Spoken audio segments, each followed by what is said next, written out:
Dando continuidade à história, O Escravo, da África para a Senzala, ditado pelo espírito de Antônio Carlos, psicografado pela médium Vera Lúcia Marinzec de Carvalho. Capítulo 9. O Castigo. O tempo começou a esfriar, a temperatura mudou. À noite passaram a fechar a metade das janelas. Com um bambu comprido, empurravam as partes de madeira fechando-as. Na senzala havia 8 janelas grandes, 4 de cada lado. Fecharemos 2 de cada lado. Quando esfriar mais, fecharemos todas, informou Dito. João, pela primeira vez, sentiu frio, e pelo que eles falavam, estava somente começando a época de friagem. Honório foi viajar.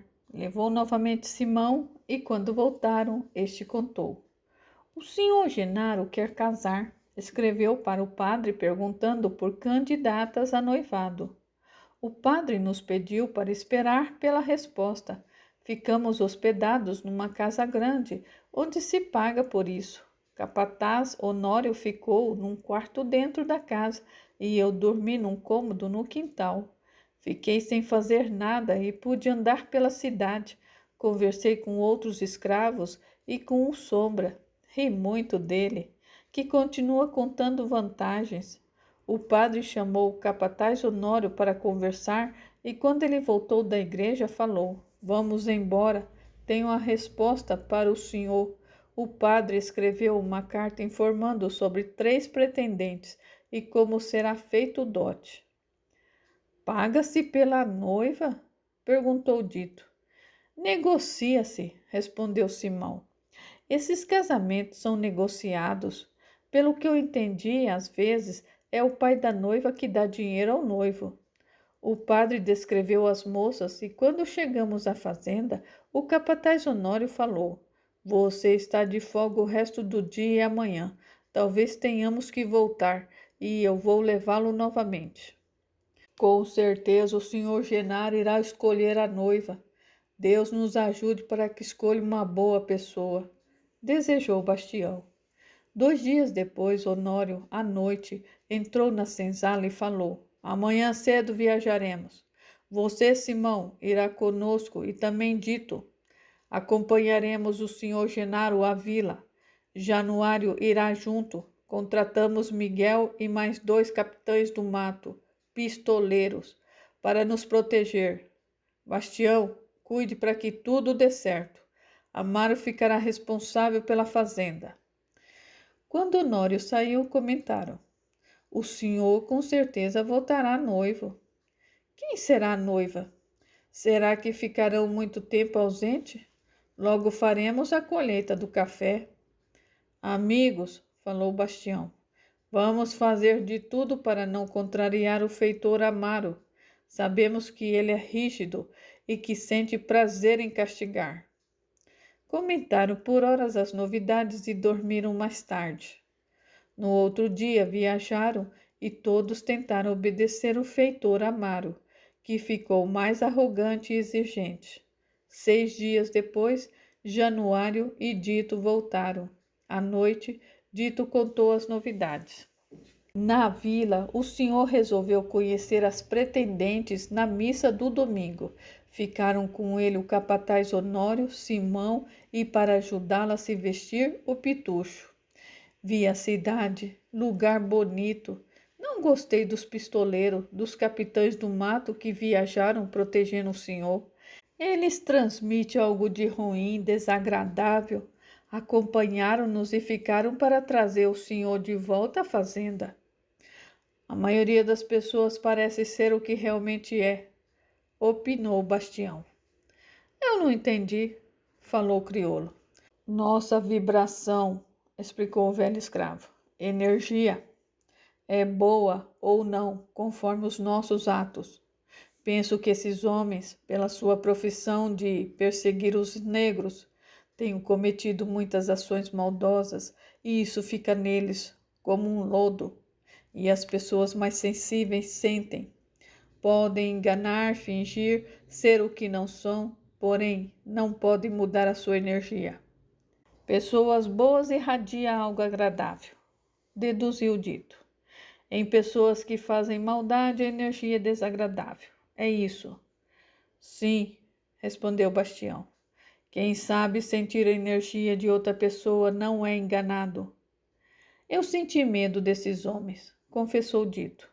Durante a viagem eu fiquei o mais longe deles possível. Percebi que o capataz Honório também não gostou deles e me disse que aquela escolta era necessária pelos muitos ataques que estão ocorrendo na região. 5 dias depois, o senhor Genaro regressou. Os pistoleiros descansaram naquela noite na fazenda e foram embora no outro dia. Simão tinha muitas novidades. Fiquei como da outra vez na hospedaria, conversando com o Sombra e escutando conversas. Fiquei sabendo que o senhor Genaro, na missiva, viu as 3 candidatas. A primeira foi logo descartada. É uma viúva que, embora jovem, tem 3 filhos. Penso que o senhor não quer criar os filhos de outro homem. A segunda é uma moça considerada solteirona, mora na vila. E a terceira é uma jovem, meninota, tem 15 anos e é muito bonita. Foi essa que o senhor escolheu. O pai dela tem uma pequena propriedade perto da vila e está arruinado. O senhor afirmou que, após o casamento, paga as dívidas dele. No domingo, após o almoço, o padre foi com o senhor na casa dos pais dela. Fui junto com o capataz Honório. Não escutamos as negociações, ficamos no pátio. O senhor ficou contente com a visita. Escutamos na volta da vila a conversa deles e o senhor ordenou: senhor vigário, acerte tudo, quero um casamento bonito. A mocinha foi vendida, suspirou Bastião. Será que aceitou? Casará contra a vontade? Pelo que eu escutei, contou Simão, ela não achou ruim. Fez algumas exigências, como não quer trabalhar, gosta de cavalgar e quer fazê-lo pela fazenda. Quer roupas e joias. O senhor disse que isso não é problema, que fará o que ela quer, marcar a data do casamento para o dia 30. O senhor quer casar antes do início da colheita. Honório foi à vila e novamente levou Simão e Dito. Foi entregar cartas do senhor para as filhas e o filho, informando-os do casamento. Foram também comprar vários objetos para casa. E como sempre, Simão e Dito, ao voltarem por dias, contaram como foi a viagem e as novidades. O capataz Honório comprou muitas coisas, contou Dito. A charrete veio lotada. Revezamo-nos para dirigir a charrete. Ora eu o fazia, ora Simão. Viajamos também a cavalo. O capataz Honório fez a viagem a cavalo. Ele estava armado e atento. Bastião aproximou-se de João e falou em tom baixo. Logo mais Tomasa virá aqui para conversar com você. Vamos esperá-la na frente do portão. A conversa é particular. João gostava de conversar com Tomasa, somente não gostou por ser fora da senzala. As noites estavam frias. Acompanhou o amigo e logo Tomasa chegou. Vou ser rápida, porque vejo que está com frio, observou Tomasa.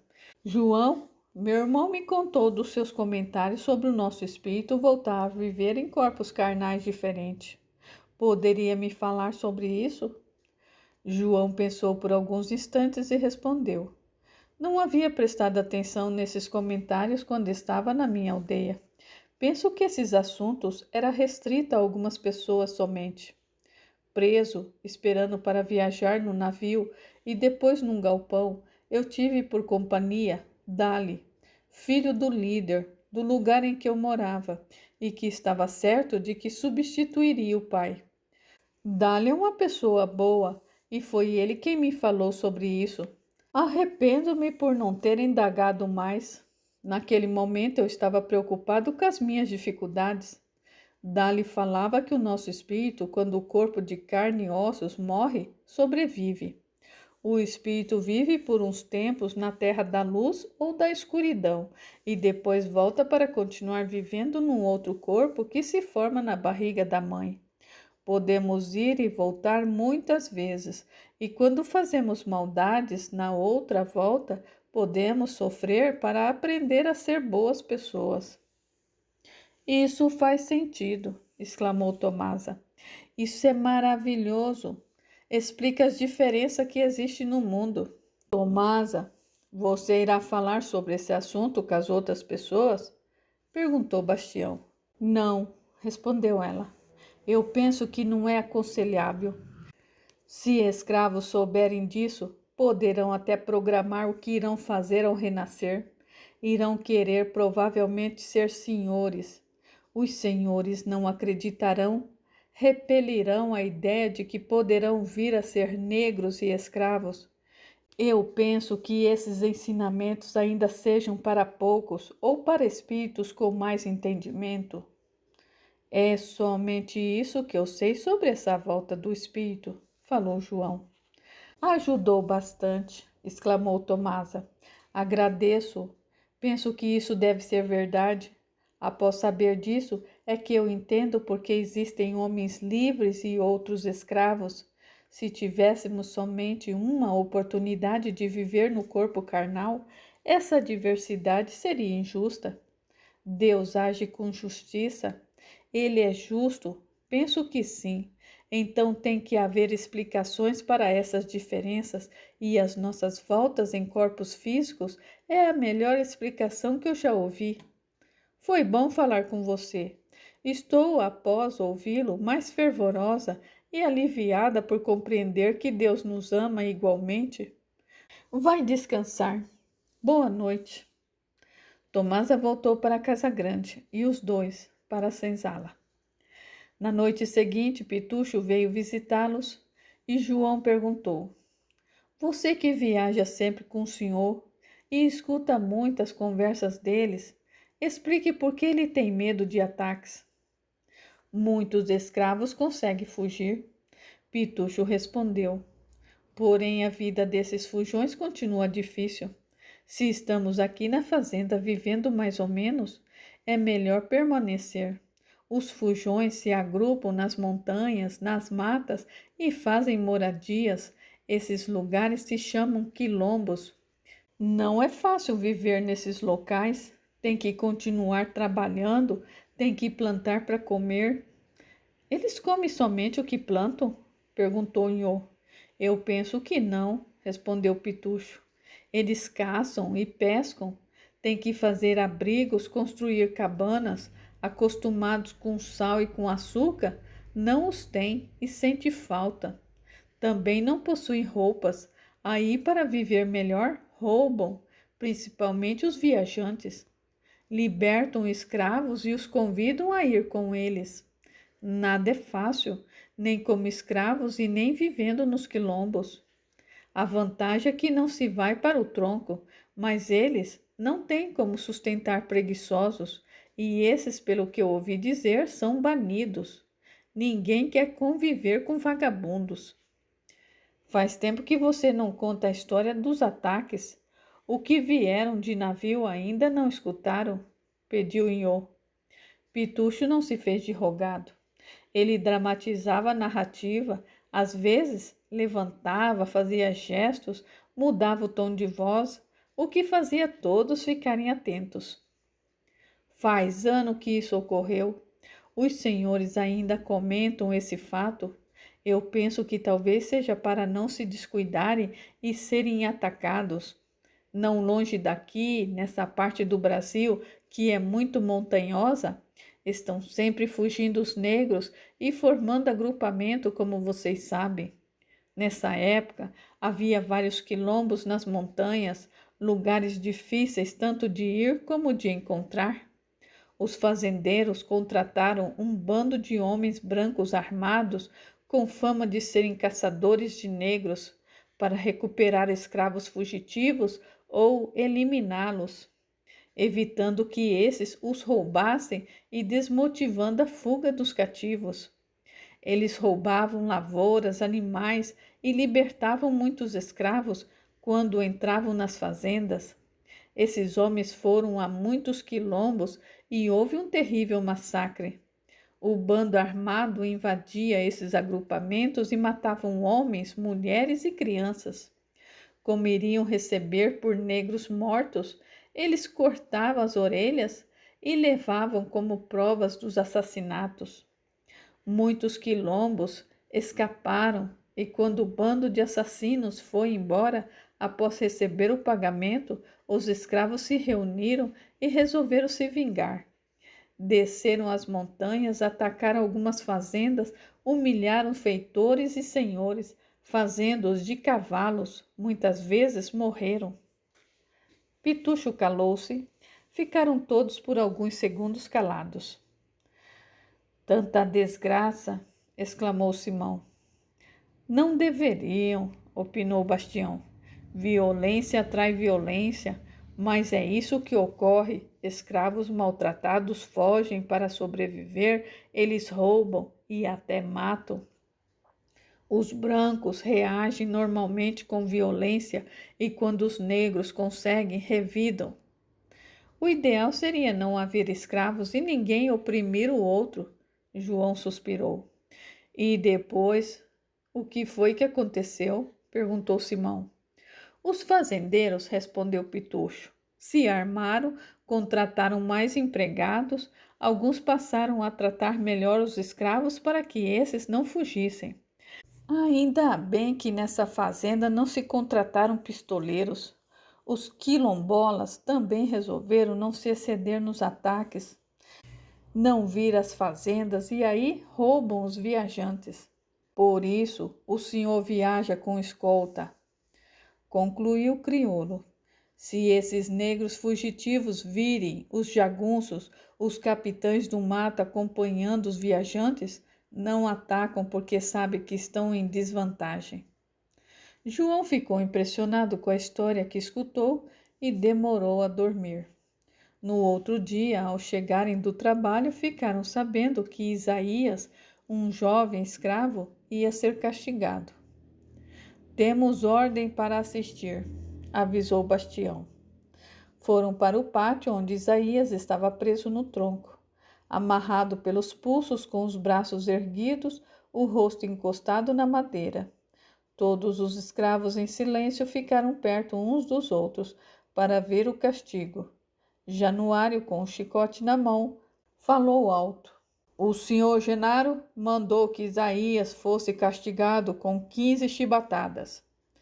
Ergueu o braço e o chicote balançou, para em seguida estalar nas costas de Isaías. João se assustou, seu corpo estremeceu. Muitos se sentiram como ele. Pareciam estar sendo também chicoteados. João tonteou, ficou tenso, tremia indignado, teve vontade de gritar. Calma, João, pediu Dito. Não reaja, senão será também castigado. Não podemos defendê-lo, é inútil. João fechou os olhos, escutou o barulho das chicotadas e na quarta Isaías gemeu. Que horror, pensou João. É difícil acreditar que presencio isso. Meu Deus, proteja-nos, ó grande mãe. Na oitava, Januário fez uma pausa e falou alto. Estou na metade do castigo. Alguém quer receber as outras 7 no lugar dele? Bastião deu 3 passos, aproximou-se do capataz tranquilamente, tirou a camisa, foi para o outro lado do tronco, ficou de frente para Isaías. Levantou os braços, segurou as mãos do castigado. Nada falou. Januário foi do outro lado e chicoteou o velho escravo. Porém, as chibatadas foram de leve. Não colocou força, como fez com Isaías. 1, 2. Na 7ª parou e ordenou. Levem os 2 para a senzala. João e Dito correram para amparar Bastião. Outros 3 desamarraram Isaías e foram calados para a senzala. A mãe de Isaías, escrava da casa grande, chorava muito. Acompanhou o filho. Tomasa já os esperava na senzala com chá e um preparado de folhas. As costas de ambos sangravam. Após os dois beberem o chá, Tomasa foi limpar as costas do seu irmão e Filó de Isaías. Foi então que João reparou que nas costas do velho escravo tinha muitas cicatrizes. Ninguém conversava, escutavam somente o choro da escrava mãe. Se Bastião não se oferecesse para receber as 7 chicotadas que faltava, eu iria, falou a mãe. Nenhum dos feitores é capaz de chicoteá-lo com força. As duas mulheres limparam os ferimentos, passaram outras ervas. Mais tarde, farei outro chá e renovaremos os curativos, determinou Tomasa. Vamos ficar sem jantar, disse Criolo. Por quê? Simão quis saber. É sempre assim, respondeu Chico. Um é castigado e todos recebem uma parte do castigo. Isso para que fiquemos atentos uns aos outros e contra aquele que agiu errado. Não devemos ficar contra o castigado, opinou Dito. Ficaremos homens e mulheres sem um jantar, ainda bem que é somente hoje. Trabalhamos o dia todo, meu estômago dói. Vamos dormir mais cedo e driblaremos a fome. Isso é pura maldade, revidou Chico. O que temos com o que Isaías fez? Nada. Isso é de fato uma tentativa de nos colocar uns contra os outros. Estou sem jantar por causa dele. Afinal, o que foi que fez Isaías? Chegamos da lavoura e fomos ordenados para ir ao pátio. Estamos curiosos. O que você fez? Isaías estava calado, humilhado e sentindo dores. Todas as 8 chicotadas sangravam, fizeram vergões. Quando a sua mãe o abraçava, seus olhos enchiam de lágrimas. Todos olharam para ele, que contou. Estava no pátio, refazendo a cerca do lado dos fundos. O capataz Januário deixou seu cavalo na cerca. Aquele cavalo alazão, bonito, e estava arreado. Não pensei, no impulso eu montei no cavalo e galopei. Escutei um assobio. O cavalo não me obedeceu mais e voltou para perto do feitor.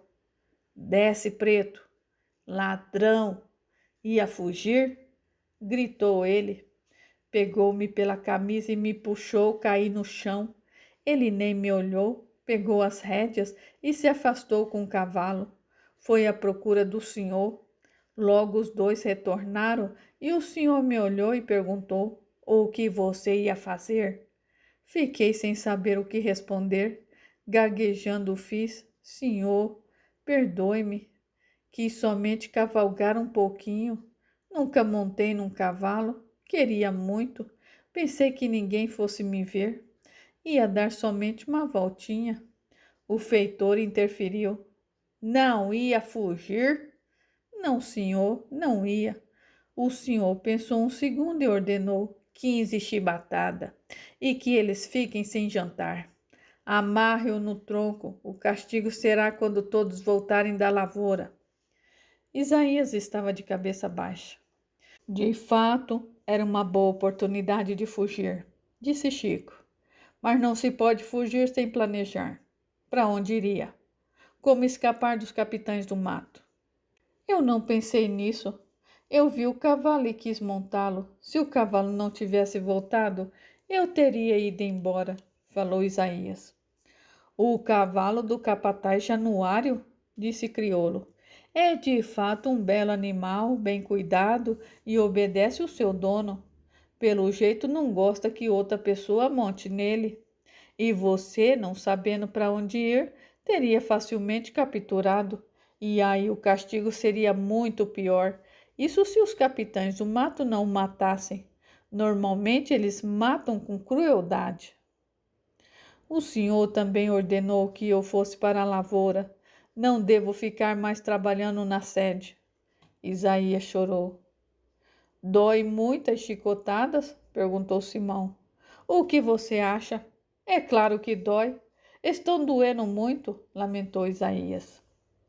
Bastião, você também está sentindo dor? indagou Simão. Um pouco, respondeu o velho escravo. Muito obrigado, eu estou agradecido, falou Isaías, olhando para aquele que recebera parte do castigo em seu lugar. Isso acontece em todos os lugares? Alguém receber metade do castigo para o outro? João quis saber. Não sei. Eu penso que não, respondeu Tomás. Aqui foi sim a Ana quem fez isso pela primeira vez. Eu vi somente um castigo em que o senhor ordenou 20 chibatadas e disse que ninguém poderia receber por ele. Nossa, quem é ele? E o que esse escravo fez de tão errado? Ele era jovem, apaixonou-se pela sinhazinha Joaquina, contou o dito. Um dia aproximou-se dela e passou a mão em seus cabelos. A sinhá se assustou, gritou e um capataz e o senhor Genaro correu para acudi-la. Aí ele recebeu o castigo. Quem é ele? Perguntou João curioso. Foi vendido, respondeu Bastião. Ele com o castigo ficou muito machucado. Cuidamos dele. Esse escravo se defendeu, disse que apenas passou a mão nos cabelos da sinhá por achá-los bonitos, porém ele continuou a olhá-la. Nós o aconselhamos, mas ele dizia que era atraído pela sinhazinha. Achava linda, os cabelos longos e lisos o atraíam e não conseguia ficar sem olhá-la. Nós passamos a vigiá-lo, evitando que se excedesse. Eu penso que o senhor resolveu vendê-lo para evitar que algo desagradável ocorresse. Levaram-no para a feira, onde vocês foram comprados, venderam-no e adquiriram outros 2. O feitor Januário nos contou que, ao vendê-lo, disseram que ele era bom, trabalhador e que estava sendo vendido porque o fazendeiro tinha escravos em excesso. Nunca mais soubemos dele. Que coisa! Como gostar de uma sinhá! Exclamou João, que ainda achava os brancos pessoas feias. Qual será o porquê dessa obsessão? Teria motivos? Seriam laços de outras vidas? Pensou João. Tomasa deu chás novamente para os 2, refez os curativos e todos foram dormir. Na noite seguinte, os 2 estavam melhores. João indagou a Bastião. Amigo, eu vi suas costas. Ela está repleta de cicatrizes. O que foi que aconteceu? Bastião por várias vezes recebeu chicotadas pelos outros, contou o dito. Mas essas cicatrizes não foram por essas trocas, respondeu Bastião. Já levei chicotadas por outros. Não foram muitas, nem que me machucassem tanto. Ontem, como viram, elas foram de leve. Se me feriram, é porque a minha pele com cicatrizes é mais fina e se fere facilmente. Essas marcas são antigas. Por favor, conte-nos o que aconteceu, pediu João. Fui criado na casa grande. Bastião falou com tranquilidade e compassado. Eu era moleque de brincadeiras dos senhorzinhos. Afirmo a vocês que, principalmente naquela época, era muito ruim servir a casa grande, bem pior do que trabalhar na lavoura. Eu era alvo de gozações, apanhava muito dos senhorzinhos. Estava com 14 anos quando o castigo aconteceu. Um dos senhorzinhos, o senhor Eleocádio, irmão do senhor Genaro, foi o causador. Ele atualmente mora na fazenda do outro lado. Os 2 irmãos não costumam se visitar porque brigaram na partilha de bens. Sem motivo, ele me acusou de roubo, afirmou ao pai que eu tinha pegado uma faca dele. Roubos sempre foram punidos com rigor. O senhor Julião mandou-me prender no tronco e receber 30 chibatadas com chicote com bolinhas nas pontas. Olhei suplicando para o senhorzinho Leocádio, que riu. Pedi clemência, eu jurei inocência, nada adiantou. Minha mãe ficou desesperada. Naquela época não tinha como receber o castigo pelo outro. Sabiam que eu iria morrer no castigo e dilacerado. À tardinha, com todos assistindo, Começou o castigo. Após a terceira chicotada, o capataz que me batia perguntou onde esconder a faca. Respondia que não sabia, pois não havia pegado. Na 12ª, o senhor mandou parar porque o filho havia encontrado a faca e que eu não o roubara. Fiquei muito machucado. Foi então que Tomasa, que era meninota, cuidou de mim. Fiquei dias acamado. Quando eu melhorei, eu pedi por piedade para ir trabalhar na lavoura. O capataz deixou. Dias depois, o senhorzinho a cavalo aproximou-se de nós, que voltávamos da lavoura. Ele olhou para mim, riu e indagou: "E aí, preto Bastião, gostou do castigo?" Abaixei a cabeça e respondi: "Não, senhor, não gostei." "Quer voltar para a casa grande?" perguntou ele. Temi pela resposta e pedi ajuda a Deus. Respondi: "Carpir é a lição que eu mereço." Ele gargalhou e se afastou. Evitava vê-lo como se evitava ver o demônio. Até hoje eu não sei por que ele fez aquilo. Um dia o senhor Genaro, quando já casado, me perguntou se eu naquele dia pegara a faca. Respondi que não. O senhor falou: "Esse Leocádio é realmente uma peste." Bastião encerrou sua narrativa. Não houve comentários e foram todos dormir. Capítulo 10. Estava esfriando, e como não tinha muito trabalho, os escravos refizeram suas esteiras. Fizeram com couro de animais alguns coletes que foram dados para aqueles que não tinham, e ganharam roupas mais grossas. Vamos deixar nossos cabelos mais cheios. Eles esquentam a cabeça, falou Nhô. Bárbara ou alguma das mulheres cortavam os cabelos de todos.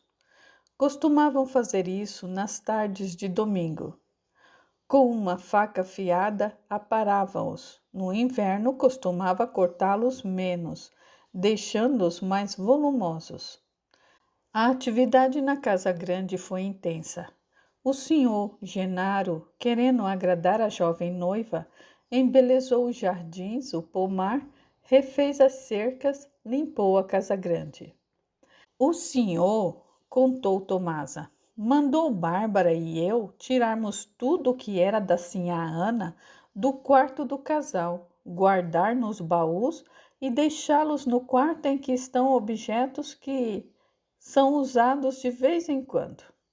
As joias eram poucas, a sinhá era muito simples. Ele as guardou, trocou o colchão, usará lençóis novos, ordenou que, quando retornar após o casamento, quer flores pela casa. No dia 25, Pitucho foi à senzala se despedir. Iriam no outro dia cedo à vila para o casamento. Bárbara e Dinha iriam também para fazer companhia à nova sinhá na viagem de retorno. Os pistoleiros chegaram à tarde. Iriam pernoitar na fazenda. Eram 4. Honório e Januário iriam também. Partiram assim que o sol despontou. À noite, quando vieram da lavoura, comentaram: "O senhor foi na carruagem grande", contou Bastião, embora ele tenha afirmado que na ida viajaria também a cavalo. Na outra carruagem, a simples, foram as 2 escravas. O capataz Honório levou Simão, Dito e 2 filhos do Januário, que provavelmente irão trabalhar na fazenda. Os serviçais da casa grande tinham pouco o que fazer. Iam à senzala e conversavam muito. Estava marcada para o dia 8 a chegada do casal. Tudo estava em ordem, muito limpo, a casa enfeitada. Os escravos vieram mais cedo da lavoura, se limparam e foram ao pátio esperar pelos senhores. Eles chegaram. 2 pistoleiros vinham à frente, e em seguida a carruagem simples, os escravos a cavalo. A carruagem grande com os senhores, os empregados e atrás outros pistoleiros. Desceram e todos estavam cansados. Genaro deu a mão para uma jovem. De fato, parecia ser uma meninota, que desceu da carruagem, olhou tudo admirada e abanou a mão cumprimentando empregados e escravos. O casal entrou na casa. Alguns escravos foram tratar dos cavalos e os outros foram para a senzala conversando. Os pistoleiros foram para o galpão, os empregados para suas casas e os escravos que viajaram receberam folga para descansar. Os escravos comentaram: a sinhá é ainda uma menina. É muito bonita. O senhor está feliz. Amaro entrou na senzala e ordenou: amanhã farão somente o serviço essencial. Terão alimentos a mais e doces. O senhor quer que à tarde e à noite cantem canções alegres. Quer festa. Ficaram contentes. De fato, o almoço e o jantar foram fartos. Cantaram e se alegraram. Na noite seguinte, Bárbara veio vê-los e contou: a viagem foi agradável. Sair da rotina é bom. Pela primeira vez eu saí da fazenda. A vila é interessante, casas perto uma das outras, tem muitos caminhos que eles chamam de ruas, onde as pessoas andam. Achei tudo tão bonito. Ficamos numa casa, hospedaria, e pela primeira vez eu dormi numa cama. Dinha e eu ficamos num quarto dentro da casa porque foi a primeira vez em que lá se hospedaram escravas. Os empregados ficaram também dentro da casa e os escravos no alojamento nos fundos. Não fizemos nada, embora a viagem tenha sido cansativa. Na vila descansamos. E o casamento, você pode ir à igreja? Perguntou Filó, que estava curiosa. Escravos não podem entrar na igreja. Me falaram que isso acontece somente com ordem do padre. Os comentários é de que foi um casamento muito bonito. Nós, os escravos e os empregados, ficamos no pátio em frente à igreja, um pátio que eles chamam de praça ou jardim. Vimos a noiva descer da carruagem, ela estava linda. Assim, a Serafina é muito bonita e alegre. A noite parecia feliz. A cerimônia demorou. Quando terminou, os noivos saíram de braços dados e foram para uma outra hospedaria maior e melhor. E o que vocês comeram na hospedaria? Perguntou Chico. Serviram-nos café da manhã, almoço e jantar. A comida era agradável. O melhor é que pudemos andar pela cidade. Pitucho foi o único que ia pela manhã à hospedaria do senhor e voltava à tarde. Os pistoleiros ficaram em suas casas, residem os 4 na vila. Na volta ajudamos a sinhá. Às vezes íamos na carruagem com ela para o senhor viajar a cavalo. Nós a auxiliamos em tudo. Como ela é? Bastião quis saber.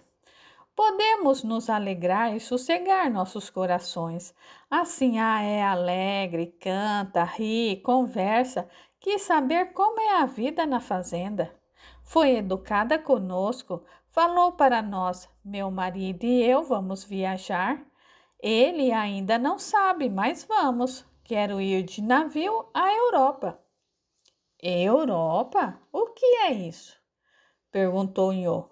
Não é isso. Deve ser um lugar, não sei bem, mas é importante, respondeu Bastião. Bárbara também comentou das pessoas que viu e de suas roupas. Assim, a Maria, a única filha do senhor que foi ao casamento, estava bonita, mas triste. Eu penso que ficou sentida por seu pai ter se casado tão depressa. Assim, a Joaquina está para ganhar outro filho. E não foi. Tudo voltou ao normal. mas sempre que ia alguém que servia a casa grande à senzala, contava as novidades. O senhor está realmente contente com o casamento, comentou Pitucho. A sinhá Severina, contou Bárbara, reuniu todos que servem na casa grande e ordenou que continuássemos trabalhando como fazíamos antes. Ela não quer mudanças. Às vezes ela dá ordem como: eu quero um chá à noite. Para o almoço faço um doce de abóbora. Ela anda pela casa, já mexeu em todos os lugares. Espera o senhor com um sorriso. Tomás estava quieta, escutava os comentários e às vezes sorria. João perguntou a ela se estava gostando da sinhá. Sim, ela é uma flor colhida antes do tempo. Parece estar brincando de ser sinhá. A vida me ensinou a desconfiar. Não sei por quê. Ao olhá-la, eu sinto um aperto no peito. Ela me parece um passarinho preso que ainda não percebeu que está na prisão. O senhor trata a sinhá bem? Quis saber João. Sim, respondeu Tomasa. O senhor está feliz e a trata bem. Minhas cismas devem ser coisas de velha. Tomara que tudo continue assim. A sinhá ordenou uma coisa, uma única coisa, contou Bárbara. Disse que gosta de dormir de manhã. O senhor levanta cedo e ela quer ficar no leito até mais tarde. Ela não quer ninguém na área dos quartos até que se levante. A porta que vai para os quartos deve ser fechada e proibiu que se vá do lado de fora dos quartos porque acorda com o barulho. O serviço desse lado da casa deve ser feito somente quando ela acordar e se levantar. O casal saiu algumas vezes à tarde de charrete, passeando pela fazenda. Serafina olhava tudo curiosa, ficava atenta às explicações do marido. Dias depois passaram a sair a cavalo. Serafina cavalgava muito bem. Ela andava pela fazenda, ia ao pomar, levava com ela uma escrava, às vezes as meninas. Pegavam frutas, ia ao curral e ao galinheiro. No inverno, os escravos sentiam muito frio. A senzala dos meninos foi fechada. Os garotos maiores foram para a senzala, dormiam em volta do fogão. As crianças menores foram para a senzala das mulheres. As fogueiras acesas eram maiores e amontoavam, colocavam as esteiras perto uma das outras, as janelas foram fechadas, isso para conseguirem se aquecer e dormir. A colheita do café começou. A maioria dos escravos foi para o cafezal, inclusive as crianças maiores. Os que serviam a casa grande passaram a fazer também o trabalho da sede. Isso para ter mais pessoas na colheita. João achou o trabalho mais fácil e talvez por isso o fez melhor e recebeu um elogio. Até que enfim está fazendo direito seu trabalho, falou o feitor Amaro. João viu a nova sinhá numa manhã em que o casal a cavalo foi olhar a colheita. Pararam perto de onde ele estava e Serafina pediu: dê-me alguns frutos para experimentar. O escravo pegou do seu cesto os frutos mais bonitos e ofereceu a sinhá, que os colocou na boca. Muito gostoso! Os frutos estão bonitos, exclamou a sinhá com voz harmoniosa. O casal se afastou. Até que essa branca é bonita, pensou João. Talvez seja porque não é arrogante. Os escravos estavam conversando pouco na senzala. Todos estavam trabalhando demais, cansados, alimentavam-se e iam dormir.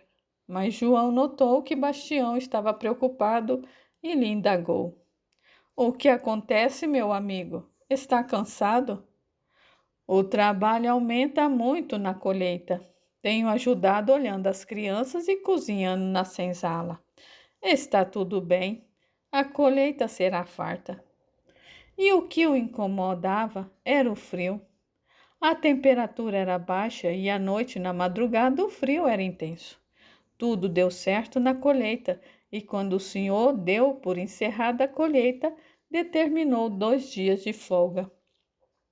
Fariam somente o trabalho essencial. Poderiam fazer festas e teriam alimentos extras. Foi agradável. Todos se divertiram. Depois voltaram à rotina. Bastião contou que o irmão do senhor Genaro o visitaria. A Sinhá convidou os irmãos do senhor para visitá-los. Ela gosta de visitas. O senhor pensou que seus irmãos não fossem aceitar, mas confirmaram. O irmão do senhor, que tinha fazenda, que faz divisa ao norte, veio com a esposa pela manhã para ir embora à tarde. Serafina os agradou tanto que pernoitaram por 2 noites. O casal ficou contente com a visita. A Sinhá convidou o senhor Eleucácio e por cartas também fez convites ao filho do senhor e para as filhas, contou Tomasa. Eleucácio veio com a esposa e um filho solteiro. Foram bem recebidos e ficaram hospedados na fazenda por 4 dias. Assim a Serafina, contou Bárbara, conquistou a esposa do senhor Eleucácio. Gentil, conversou muito com a cunhada, pediu conselhos, cantou para alegrá-los e o senhor Genaro está orgulhoso da esposa. Eles irão visitá-los e retribuir as visitas. Nesse final de semana irão à casa de um dos irmãos do senhor, no outro, a do senhor Eleucácio. Passaram a visitar vizinhos, familiares e a receber visitas. O trabalho voltou à rotina. João não gostava de carpir. Esforçava-se para fazer do melhor modo possível seu trabalho. A temperatura começou a ficar agradável, fazia calor durante o dia e esfriava à noite. Os meninos voltaram para a senzalinha. 2 janelas foram abertas. Esparramaram-se mais pela senzala. Eleucácio e o filho Ambrósio vieram à fazenda. O irmão de Genaro queria que o filho aprendesse com o tio o processo de secagem do café, técnica ensinada pelo esposo de Isabel. Ambrósio ficou hospedado na casa grande, andava a cavalo com o tio pela fazenda, às vezes Serafina os acompanhava. Ele foi a todos os lugares, nas senzalas, nas plantações. Interessado, fazia perguntas e agradava o tio. João viu Tomasa conversando com Bastião em particular. Notou que os dois estavam preocupados.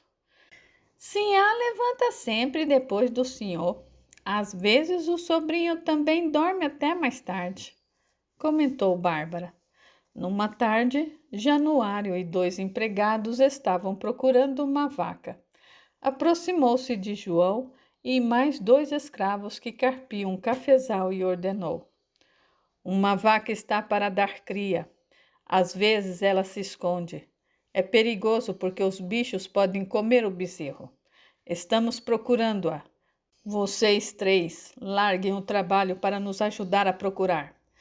Já falei com Amaro. Você vá por ali. Você por esse lado. João, desce o vale. Nós continuaremos pelo cafezal. Quem encontrá-la, não faça nada. Não a assuste. Volte aqui. Nós nos reuniremos e aí iremos pegá-la. João gostou de parar de carpir. Foi cumprir a ordem. Era sempre agradável mudar de tarefa, sair da rotina. Aonde foi, era difícil passar a cavalo. O vale era pequeno, ficava entre 2 morros baixos, a vegetação era rasteira e tinha muitas pedras. Andando sem fazer barulho e devagar, viu movimento perto de uma das árvores. Abaixou-se. Iria se aproximar para ver se era o animal que procurava. Se fosse, não queria assustá-lo. Escutou o barulho do outro lado e viu Ambrósio, o sobrinho do senhor Genaro, parado perto de uma árvore. Seu cavalo estava preso num galho, parecia esperar alguém. Ia se afastar, se arrastando para não ser visto, quando viu assim a Serafina chegar, descer do cavalo e abraçar Ambrósio. Como será que a traição é sentida nessa terra? Pensou João, deve ser doído também. É melhor sair daqui, ver do outro lado se a vaca está lá, e não contar a ninguém que ouviu os dois.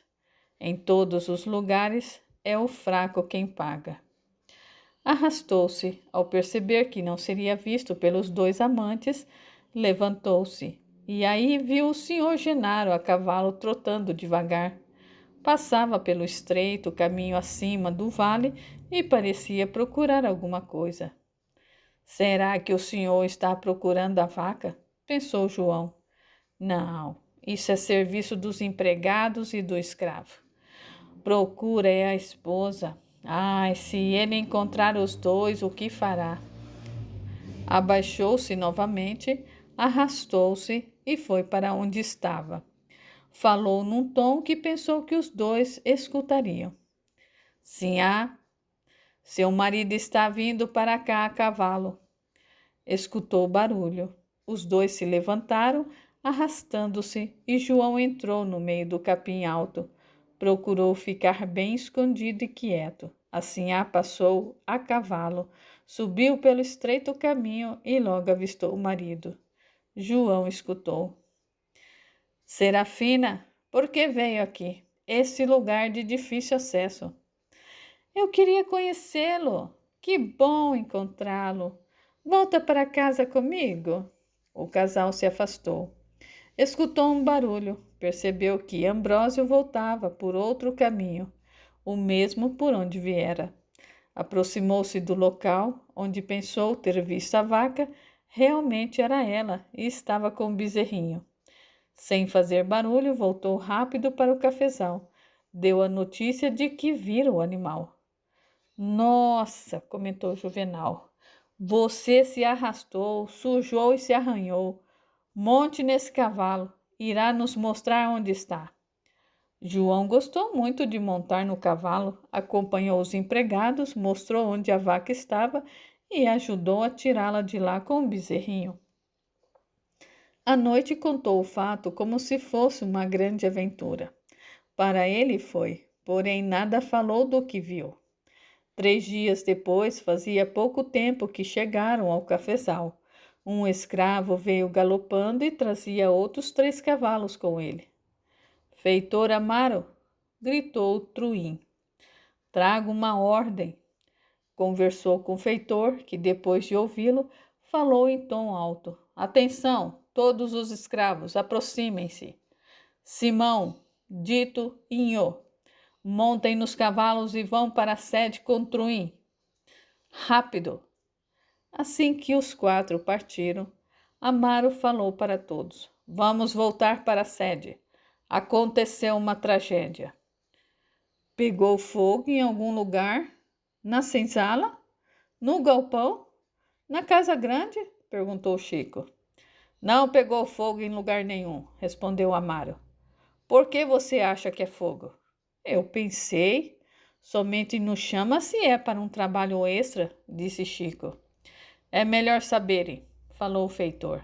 O senhor Genaro matou a sinhá e o senhorzinho Ambrósio. Ele surpreendeu os dois juntos e os assassinou. Precisava matá-los? Perguntou o crioulo. Era só expulsar os dois. Não façam comentários, ordenou Amaro. Vocês não têm que achar nada. Vamos voltar. Irão para a senzala e fiquem quietos. Voltaram para a sede e entraram na senzala. Embora curiosos, resolveram aguardar ordens. Bastião não estava. Ouviram movimentação. De repente, pareceu tudo ter voltado ao normal. Bastião voltou à senzala na hora do almoço. Sentaram-se todos à sua volta, os escravos da senzala, as mulheres e as crianças maiores. O velho escravo estava triste. Contou. O senhor saiu cedo da ala dos quartos, como faz todos os dias. Tomou café e ficou na varanda calado e triste. De repente entrou na casa, foi à ala dos quartos e escutaram 2 tiros. As escravas não sabiam o que fazer. Bárbara correu e chamou o capataz Honório. Quando este chegou, o senhor saiu da ala dos dormitórios com a garrucha na mão e falou: Honório, tome as providências. Matei Serafina e Ambrósio. Sentou-se numa poltrona na sala. Tomasa e mais 2 escravas correram para os quartos. Matou-os? Branco matando branco? Que horror! Assim a Serafina era tão jovem, bonita, lamentou Zé. Continue contando, pediu Chico. Estamos curiosos, o que aconteceu na Casa Grande? Quando os 4 escravos chegaram do cafezal, o capataz pediu que descessem dos cavalos e falou: o senhor Genaro matou assim a Serafina e o senhor Ambrósio, porque os 2 o estavam traindo. Pegou-os no quarto juntos na cama.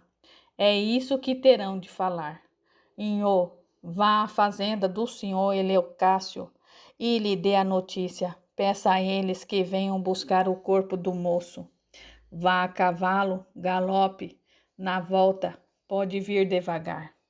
Se indagado, responda somente o que sabe. Vá. Inhô saiu depressa. O capataz Honório continuou dando ordens. Dito, vá pelo caminho da vila, pare em todas as fazendas e dê a notícia. Fale que a sinhá será levada à vila. E o senhor Ambrósio foi para a fazenda do pai. Simão, você irá direto à vila. Pare somente o necessário, vá rápido. Seja que horário for, quando chegar à vila, vá à casa do padre e lhe dê a notícia. Peça a ele para avisar a todos e à família da sinhá. Vocês 2 peguem algumas provisões, levarão essas cartas. É autorização para viajarem. Apresentem se forem barrados. Isso é a prova de que cumprem ordens. Simão, hospede-se no lugar de costume e peça para cuidarem do cavalo. Juvenal irá depois e ele pagará as despesas. Você, Truim, irá à fazenda do irmão do senhor na divisa ao norte e lhe dará a notícia. Rápidos cumprirão as ordens. Por que o capataz Honório não mandou empregados levarem essa notícia? Perguntou Zé. É simples, respondeu Chico. O senhor Eleucácio, ao receber a notícia, é bem capaz de matar o portador. Penso que o capataz Honório quer todos os empregados aqui, caso a fazenda precise de proteção, falou Bastião. Ele pediu para todos os empregados ficarem armados e atentos e continuou a dar ordens. Mandou chamar Criolo e mais 3 escravos para que se preparassem para ir à vila pegar a charrete que transporta mercadorias e a carruagem simples. Ordenou que Bárbara, Tomasa e Dinha fossem ao quarto limpar o cadáver do senhor Ambrósio. Vestissem-no e que o deixassem no quarto ao lado e que colocassem tudo o que era dele no seu baú. O corpo do senhor Ambrósio deveria ficar lá até alguém de sua casa vir buscá-lo. Depois que fizesse a mesma coisa com o corpo da sinhá, aí o senhor Genário interferiu. Coloquem nela um vestido velho. Levem outra roupa para trocá-la assim que estiverem chegando à vila. Arrumem-na do melhor modo possível. Levem-na à igreja e a deixem lá. Os pais dela e o padre que tome as providências. Coloquem no baú dela somente as roupas velhas e nenhuma joia. Quanto rancor! Exclamou João. O capataz Honório, continuou Bastião contando, foi quem organizou tudo. Pediu para Tomasa fazer um chá para o senhor relaxar e o conduziu ao escritório. Pediu para um empregado ficar do lado de fora, perto da janela do escritório, e outro no corredor. Com a sinhá pronta, as escravas se ajeitaram e pegaram alimentos, colocaram na charrete o corpo da sinhá e as 3 escravas se acomodaram na carruagem. Juvenal, o seu filho, um outro empregado e mais os escravos foram para a vila. Assim que saíram o senhor Eleucácio, um filho e 2 empregados chegaram à fazenda. O capataz Honório o recebeu. O senhor Eleucácio disse: Onde está o maldito do meu irmão? O capataz respondeu: Debilitado, está indisposto, recolhido ao seu aposento. Conte o que foi que aconteceu, ordenou o senhor. O capataz Honório contou. O senhor Genaro desconfiou de que estava sendo traído, fingiu sair e voltou. Encontrou no leito seu filho e a sinhá. Desesperado, matou-os. Genaro deveria ter matado somente a infiel, não o meu filho. Ele não foi homem para me receber. Diga ao meu irmão que eu levo o meu filho morto, mas pode esperar. Um dia ele me pagará. O capataz Honório e eu pegamos o corpo do senhor Ambrósio e o trouxemos à área. O senhor Eleucácio e o filho estremeceram ao vê-lo. Era um jovem tão bonito. Como irão levá-lo?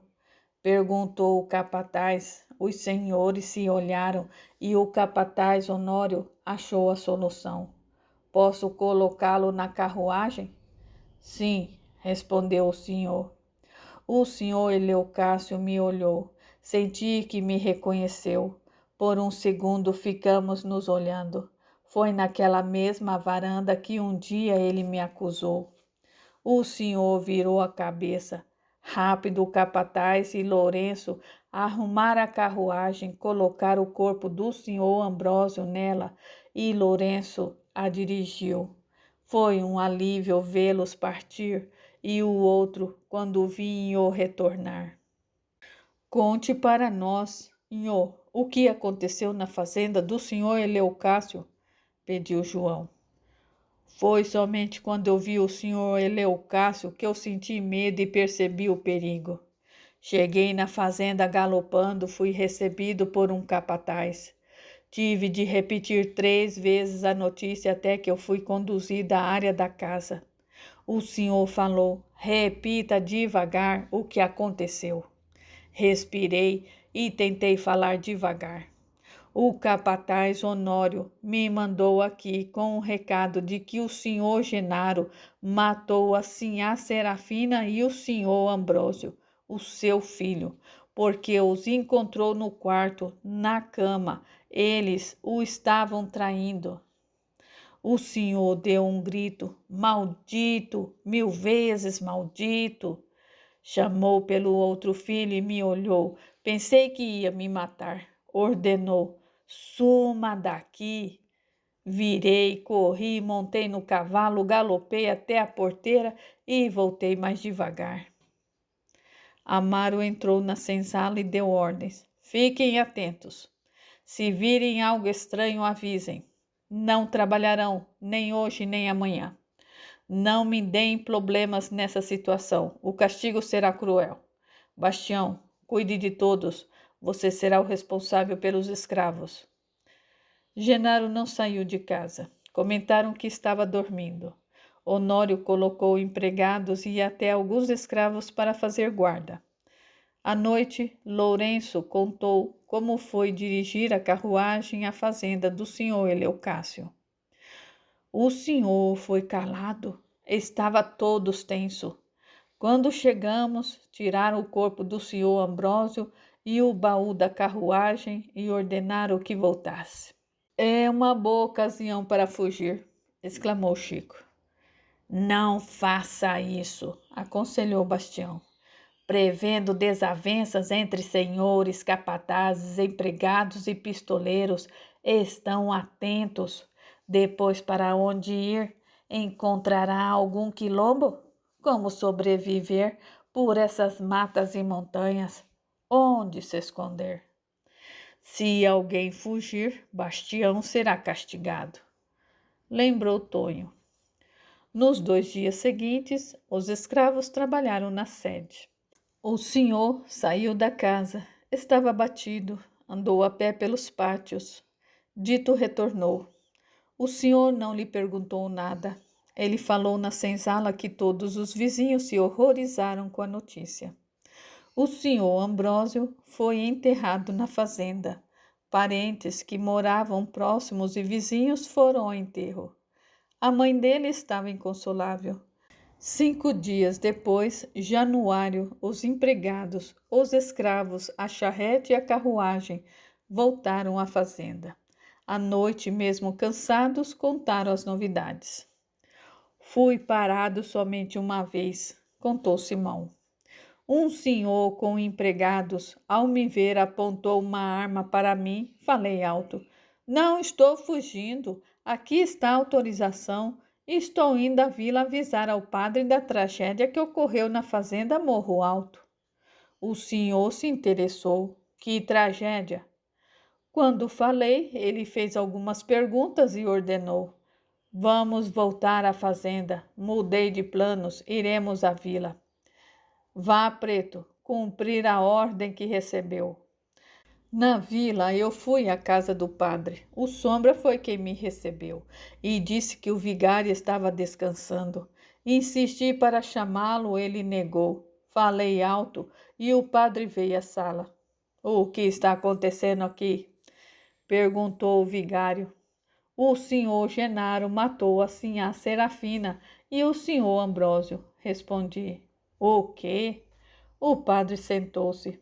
Olhe o que você fez, gritou Sombra. O padre está passando mal. Abanou, esperei, e logo o padre se recuperou e me pediu. Conte tudo. Contei e dei o recado.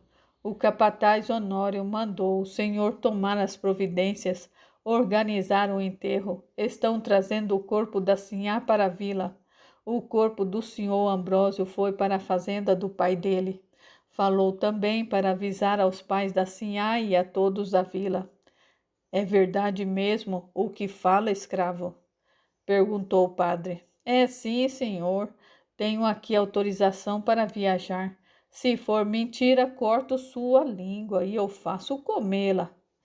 Como não respondi, o padre gritou pela escrava da casa. Mas ela estava atrás da porta. Escutou? Perguntou o vigário. Como ela afirmou com a cabeça, ele ordenou. Vá ao cemitério e conte o ocorrido para o administrador. Peça a ele para vir à igreja. Vá rápido. Na volta, conte a todos que encontrar sobre o crime. E você, Sombra, vá ao sítio dos pais de Serafina. Conte a eles e peça para virem à igreja esperar pelo corpo. Dê a notícia com cuidado, seja educado. Vou badalar o sino e dar a notícia para os que forem à porta da igreja. Olhou-me e ordenou: você pode ir. Saí e fui para a hospedaria. Pedi para que cuidassem do cavalo. A dona já me conhecia e mandou-me servir uma refeição. Simão fez uma pausa. Vendo que todos o escutavam com atenção, continuou. Escutei o sino e vi muitas pessoas se dirigirem para a frente da igreja. Entendi que todas as vezes que tinha de dar avisos ou notícias, se fazia isso. Comecei a comer e estava com fome. De repente entraram várias pessoas na sala onde estava e me rodearam. Você, o escravo da fazenda Morro Alto? Veio trazer a notícia? Conte-nos o que aconteceu. Pedi um senhor. Falei o que eu sabia. Queriam saber mais, me pressionaram. A dona da hospedaria me defendeu. Ele é somente um escravo que veio cumprir ordem. Saiu da fazenda assim que ocorreu o crime. Deixem-no e vão cuidar do enterro. Saíram todos. Terminei de comer, pensei em descansar, mas curioso, eu quis saber o que ia acontecer. Ajeitei-me e fui para a frente da igreja. A cidade se movimentou, só se falava no crime. Carruagens chegaram com senhores, vi os pais da sinhá Serafina chegarem. Eu os conhecia por ter ido à casa deles acompanhando o senhor Genaro. Aproximei-me. A senhora estava nervosa e xingava o marido. Escutei. Você é o culpado? Vendeu nossa filha, era uma menina. Por dívidas de jogo, casou-a com um velho. Entraram na igreja e ficaram pessoas espiando a chegada do pessoal da fazenda, trazendo o corpo da jovem assassinada. Alguém anunciou, gritando, que estavam se aproximando da vila. A carruagem, a charrete e o pessoal a cavalo entraram na praça, pararam em frente à igreja. O feitor Januário e mais 2 empregados pegaram o corpo da sinhá e entraram na igreja. As pessoas que esperavam no pátio entraram também. Januário reuniu todos da fazenda e foram para a hospedaria para descansar. Eu fiquei do lado de fora da igreja olhando. Não demorou muito, a cerimônia acabou. O padre benzeu o corpo, as pessoas a viram. A mãe e irmãos da sinhá choraram muito e foram enterrá-la. O corpo estava com cheiro desagradável. Acompanhei o cortejo de longe. Muitas pessoas ficaram vendo enterrá-la. Quando o serviço do coveiro terminou, todos saíram. Voltei à hospedaria. O grupo da fazenda estava se alimentando. O feitor Januário contou por várias vezes o ocorrido para os senhores que, curiosos, queriam saber o que acontecera. Depois que se alimentaram, ele ordenou: vamos descansar. Amanhã cedo iremos embora. E iremos mais devagar na volta. Por vários dias comentaram o ocorrido. Repetiam ou contavam algo de que recordavam. Bárbara, Dinha e até Tomasa foram à senzala para contar o que viram. Vestimos assim, falou Bárbara. E ao nos aproximarmos da vila, trocamos a roupa, que teve que ser rasgada na parte de trás. Nós a arrumamos do melhor modo que conseguimos. Viajar com o cadáver foi desagradável. Nós 3 fomos na carruagem, o corpo da sinhá na charrete esticado. Senti muita pena da família, da mãe da sinhá. Orei pela alma dela. Foi tudo muito triste, exclamou Tomasa. Mulheres também costumam matar os maridos que as traem? Perguntou João. Riram todos. Não, respondeu Bárbara. Somente os homens fazem isso. Não é traição do mesmo modo? Por que essa diferença? João quis saber. Eles acreditam, Tomasa tentou explicar, que as mulheres são inferiores aos homens. Que pessoas confusas, exclamou João. Vivem de classes superior, inferior. Será que avisaram a Deus dessa classificação? O que fazem com os assassinos nessa terra? Depende, respondeu Chico. Se um negro mata outro negro, normalmente nada acontece, a não ser que o dono do escravo castigue quem matou. Se um negro mata um branco, é morto ou preso. Branco que assassina outro depende do motivo ou da importância de quem morreu. Nesse caso do senhor Genaro não acontece nada. Ele matou para lavar a sua honra. Honra? O que é isso? Perguntou João. Eles eram casados, ela não podia tê-lo traído e o fez em seu lar, o desonrou, respondeu Bastião. E o senhor Ambrósio? Indagou Zé. Não respeitou a casa do tio. Se algo acontecer, não será pela justiça, mas vingança de família. Bárbara estava preocupada. E não seria mais fácil tocá-los de casa, separar-se? João queria entender. Seria mais prudente. Se o casamento não deu certo, que se separem. Mas aqui, infelizmente, ainda agem assim, explicou Bastião. Ele é assassino, explicou Simão. Perante as leis do lugar, não é, Tomasa opinou. Porém, pelas leis de Deus, o senhor Genaro é assassino. E infringiu o quinto mandamento, não matar. Os escravos voltaram à rotina, mas estavam sempre comentando a tragédia ocorrida com os senhores.